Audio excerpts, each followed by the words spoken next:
Cases of whooping cough are making a comeback in the U.S. Known as pertussis, the highly contagious respiratory infection causes severe bouts of coughing that mimic a whooping sound.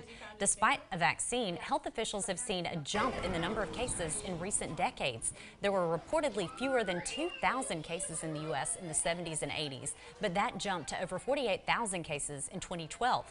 The unvaccinated children are said to be contributing to outbreaks. The CDC recommends babies get a series of shots with a combination vaccine, including for pertussis, beginning at 2 months of age.